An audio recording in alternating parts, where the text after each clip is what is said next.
It's King's production, baby. Olúwa bá mi mú fóònù mi. These people calling my brick phone, they won't ever leave me alone. These people calling my brick phone, they won't ever leave me alone. NBA Fantasy 2023, baby. These people calling my brick phone, they won't ever leave me alone. These people calling my brick phone, they won't ever leave me alone. See, I am the best, never ever settle for less. Luca? See, I am the best, never ever settle for less. It's Dentyne. It's King on the mic, what you looking at? It's King on the mic, what you looking for? Wrong. It's King on the mic, what you looking at? It's King on the mic, what you looking for? Brown. In front of my brick phone, they won't ever leave me alone. Check. These people calling my brick phone, they won't ever leave me alone. It's King on the mic, what you looking at? It's King on the mic. What you looking for? It's King on the mic. What you looking at? It's King on the mic. What you looking at? It's King on the mic. What you looking for? It's King on the mic. What you looking at? These people calling my brick phone, they won't ever leave me alone. Hey, you a toaster, baby. Hi guys, it's a wonderful time to be alive. Welcome to 2024. Thank God that we are all able to see another year and that we still have life. You know what I'm trying to say? Like, life is precious. You get me? Yo, it's been a while and I'm gonna keep this video as short as possible because I'm tired, bro. But I was gonna do like a power ranking thing, but then I realized that I don't think I have, like, the power rankings that I have is kind of like too old and a lot of stuff has gone on. So I said we can't really do the flippers or Corey Crisper. We can't do a power rankings video. But as you guys can see, since we have last come on the stage, Bjorn is 8-2, Liverpool is 7-3, Vancouver Grizzlies is 5-4-1, Goodfellas is 5-5, Wash United is 4-5-1, London is Red is 3-7, Serial Winners 6-4, Prime Time City is 5-5. Next season is 4-5-1. Flat Earth Gang is 4-5-1. Trigger Happy Benchwarmers is 4-6. Ain't Noah Stopping This is 3-7. Things they've changed a little bit, but not quite, like, not significantly. Actually they have, because now Cornelius is 500. Charlie's above 500. Next season and Cole, they're one game from 500. Flat Earth, one game for 500. Trigger Happy has gone down, and Ain't No Stopping This has gone down as well. Unwashed and London is Red have also gone down. When it comes to the stats, it's not pretty much some teams have actually fallen a lot. Some teams have actually fallen a lot. Like, and Charlie's on top on this is insane. And yeah. Oh dang, he's actually not good at threes. This is what I'm trying to say. Like, when you're playing your matchups and you're trying to beat someone, like, there's so much tools within this fantasy to actually come up with a plan to beat someone. You know what I'm trying to say? Like, rebounds, I might as well just give up this category. But as you can see, like, some people have climbed up the rankings. Some people are falling down the rankings. You know what I'm trying to say? And it is what it is. You know what I'm trying to say? Like, it is what it is. And I'm not really here to dive into all of that today. I'm just, like, this video is just me clocking back. Like, I was sick.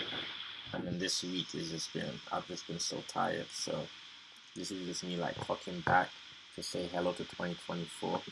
You know what I mean? Yo, type down below your New Year's resolutions in 2020. In 2024, I would love to hear everyone's New Year's resolutions in 2024.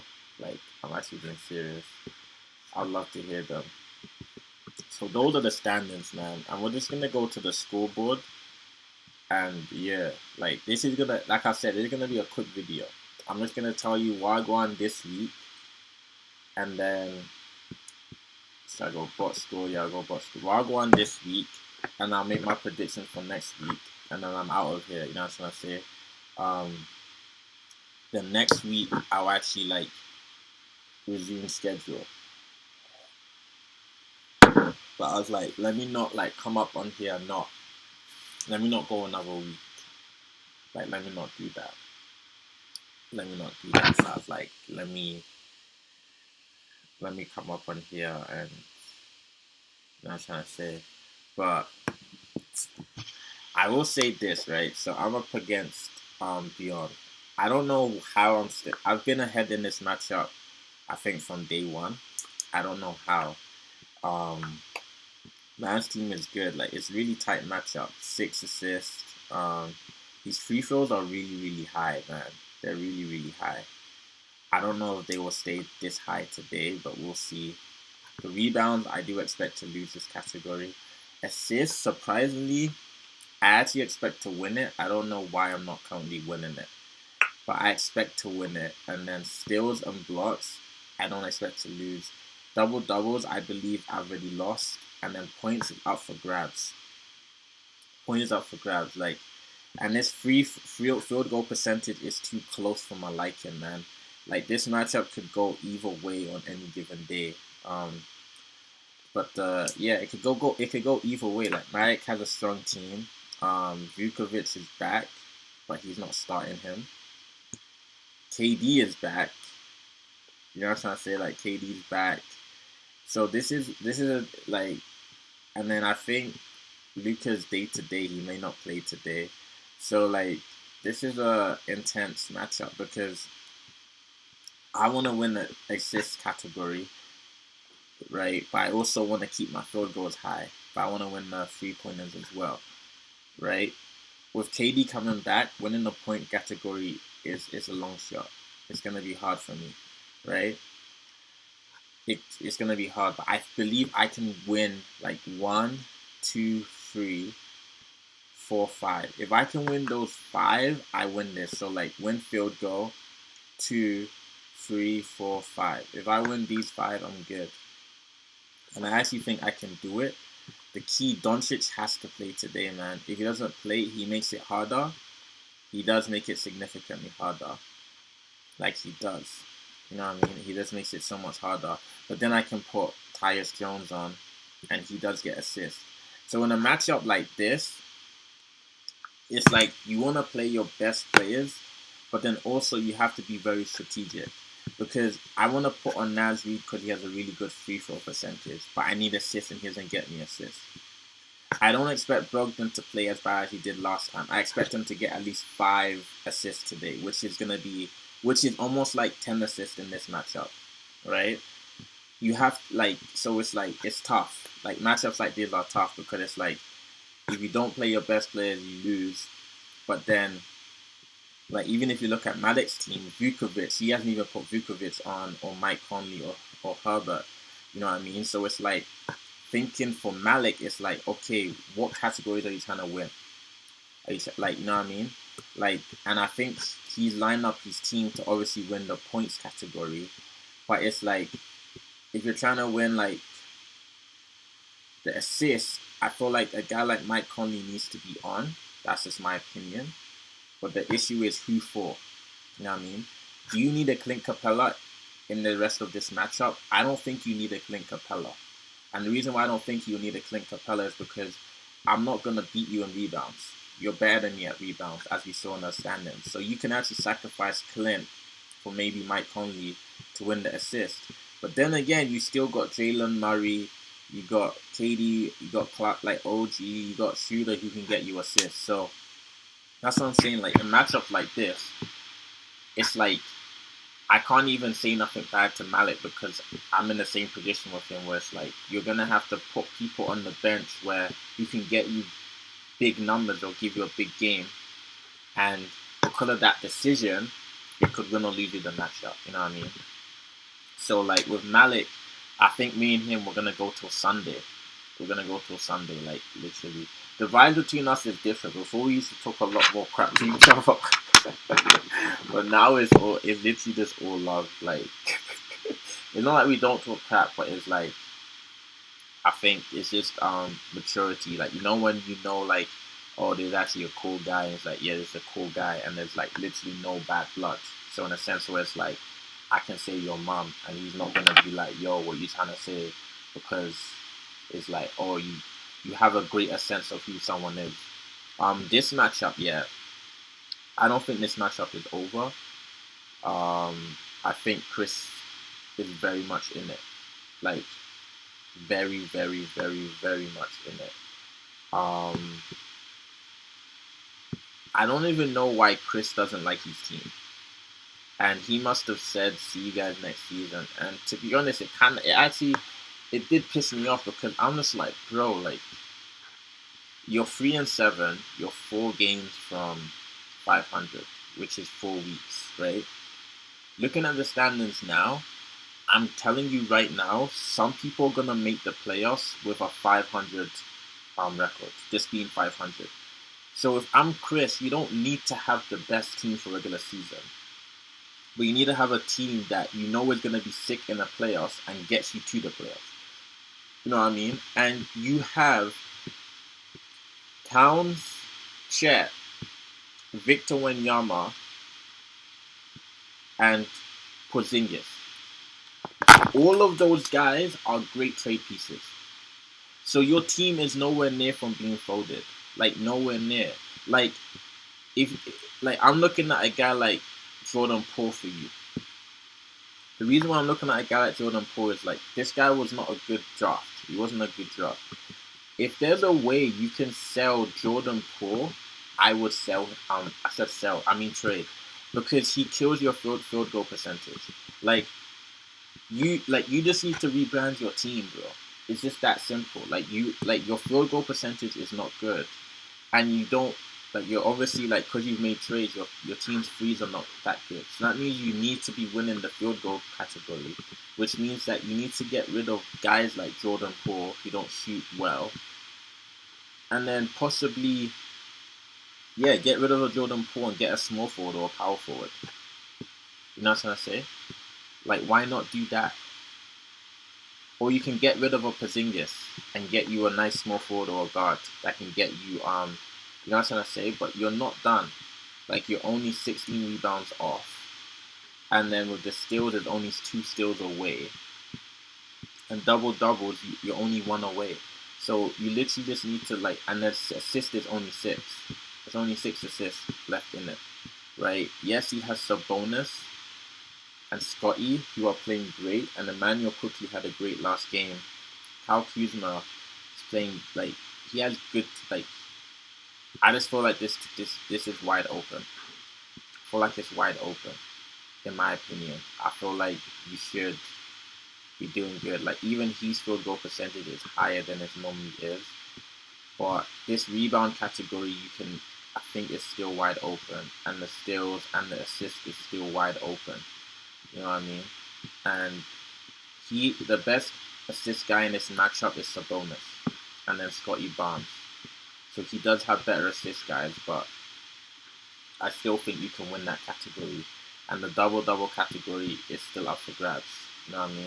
The points is a stretch. If Karl Anthony Towns scores 40 today or 50 and then grabs, you know what I mean? But I don't think you've lost it. You just need to 1, 2, 3, 4. Wait, 1, 2, 3, 4, and then this is 5. You don't need to win. You can tie as well. In all respect, Liverpool versus Primetime. This matchup, in my opinion, is far from being over, man. I just don't understand how this is I've never seen this number in my life. Respectfully, I've never seen that. The double-double category, he has Drummond, he has Nick. I feel like the thing is about this matchup, I feel like Daniel could take this category because he has nice guards. But then, I don't even know, I don't see how he comes back because he's this is completely tanked. Those two are completely tanked. And then it's the assist is that's a long shot. And then the points is also That's a long shot. So unless he wins 1, 2, 3 categories, he just needs these 3 categories to win. Because it's 2 and 5 right now. So he needs to... No, even if he gets these 2, it will be 4 and 5. So I don't know how he wins, but he thinks he can. So let's watch and see.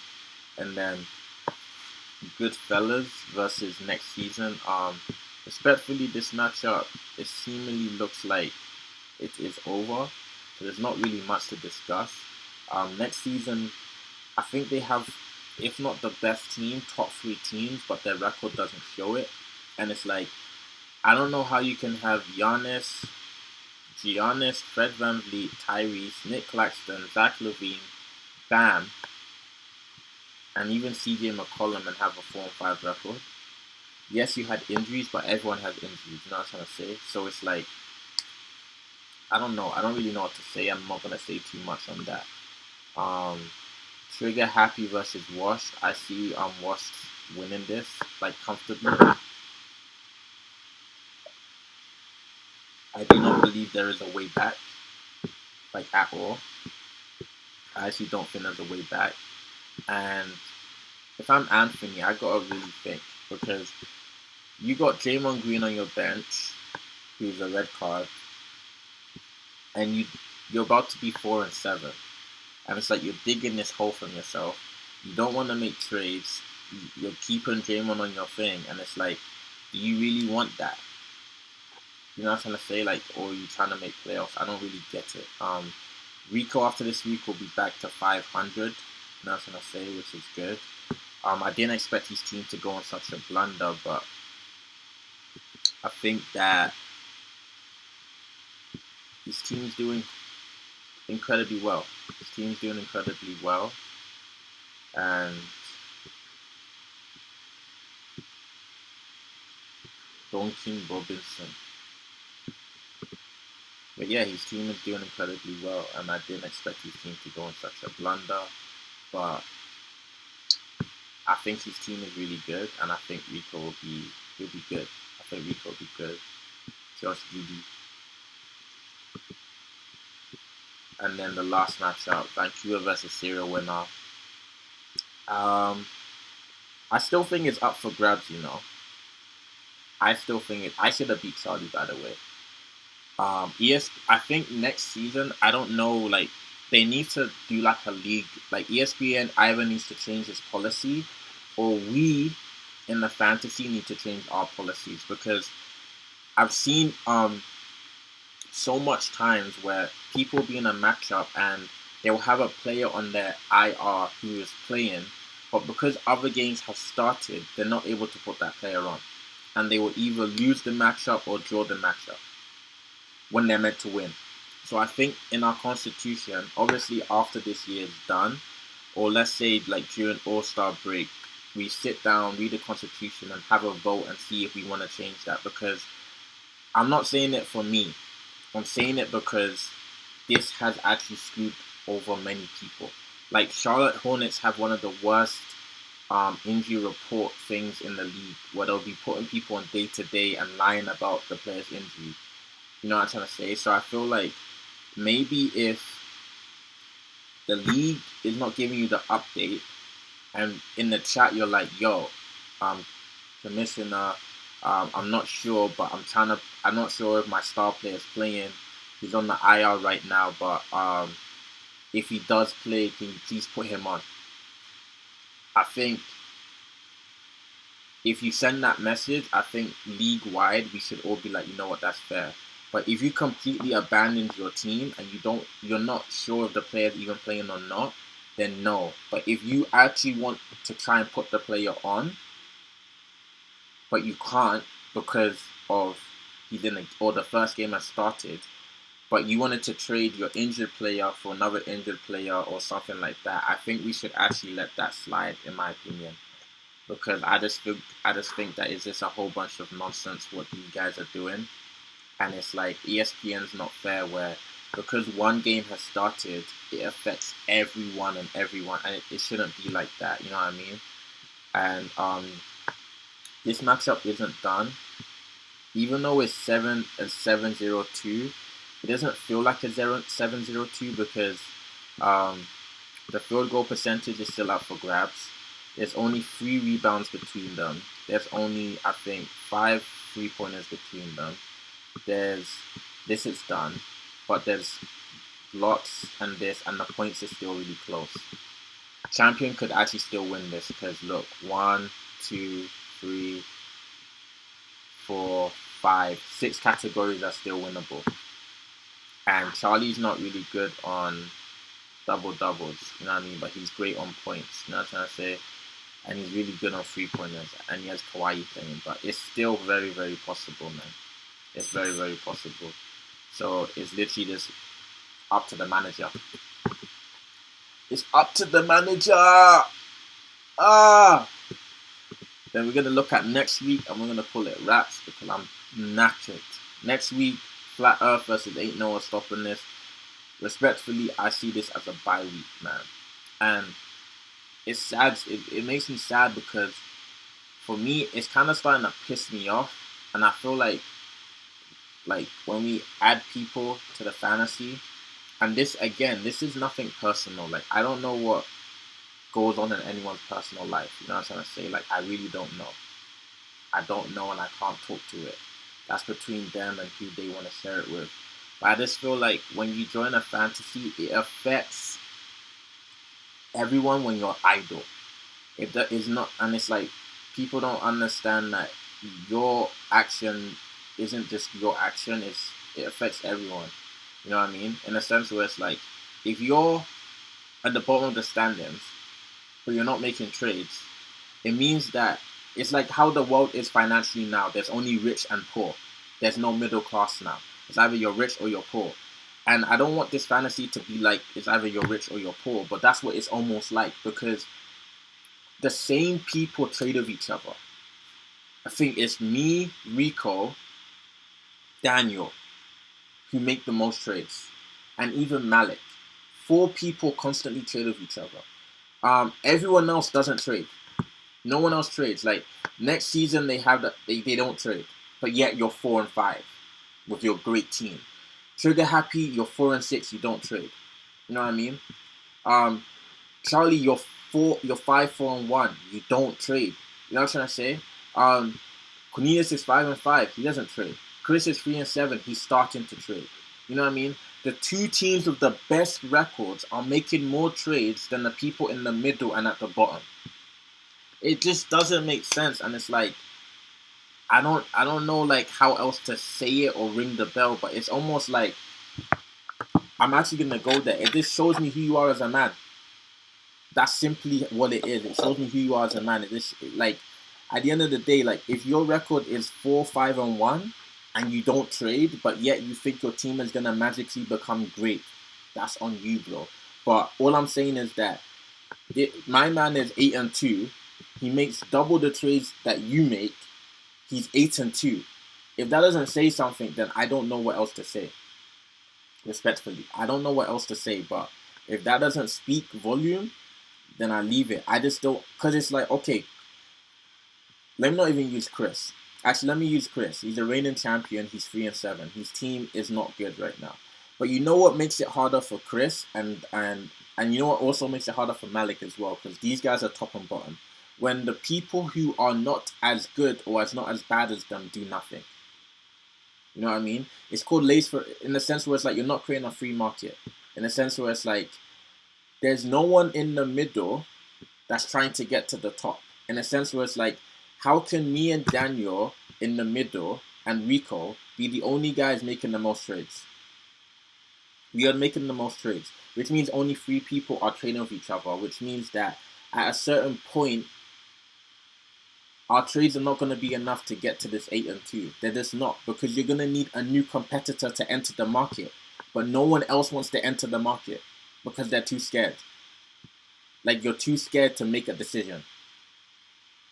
I don't get it. Like, you're too scared to make you don't know how to analyze your team, so you're too scared to make a decision. So then anytime someone else makes a trade, we yell veto. But you don't want to make a trade. But you know how to yell veto. Like, it doesn't make sense. You don't even know what a good trade is or a bad trade. You just say veto because you see what's his name? You'll see that Anthony Edwards got traded for Clint Capella and Derek White, and you'd be like, oh, veto. But you don't even know that Clint Capella has a higher field goal. He gets more double doubles. He gets more blocks. You don't factor in the numbers. You just say veto because you see Anthony Edwards, and you don't know how to trade. And that's the issue with this fantasy in a sense where it's like Malik's record's going to keep getting better unless people wake up. It's just that simple. It's that simple.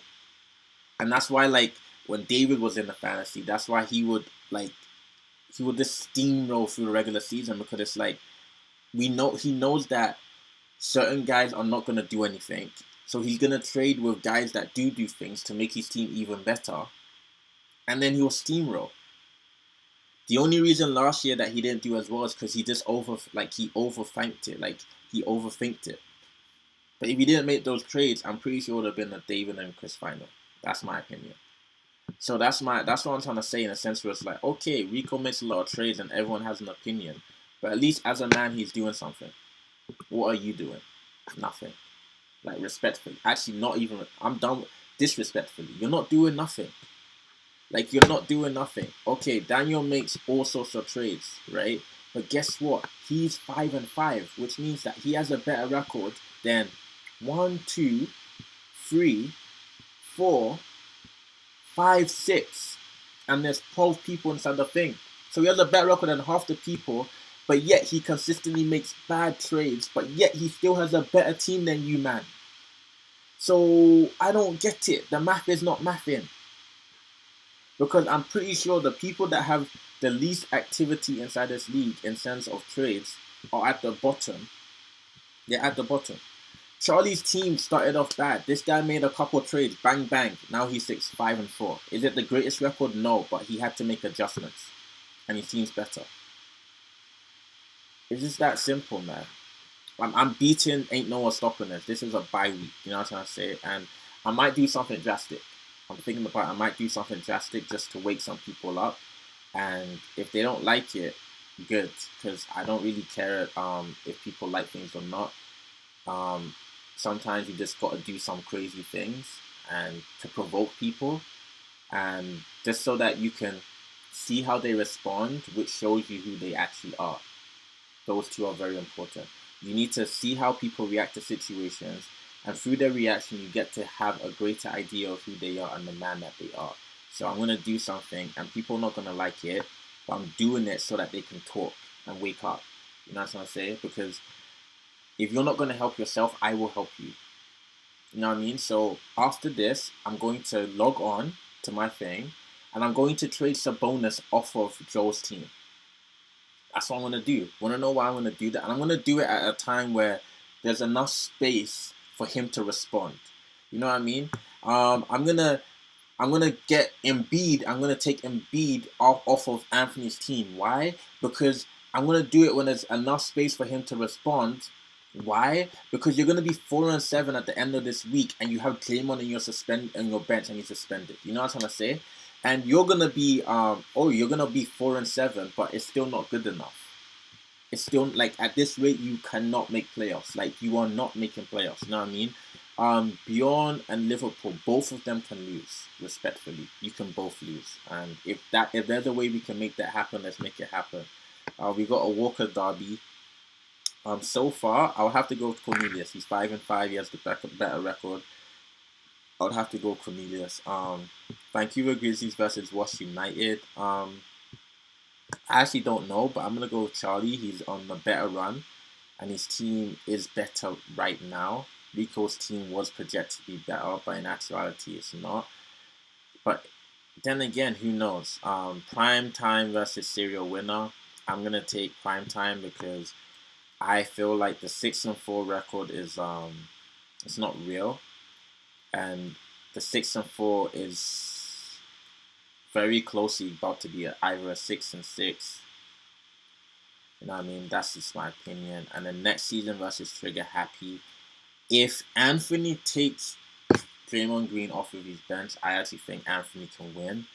But next season's team's back to healthy, and that team is really good. Like that team is really good, so I'm gonna have them take it. Like because I'm not a hater and it's the fact, but I just want Anthony to drop Draymond Green because I don't get why he has Draymond Green. And yeah, but yo, it's Casey W. You know how we do. Case.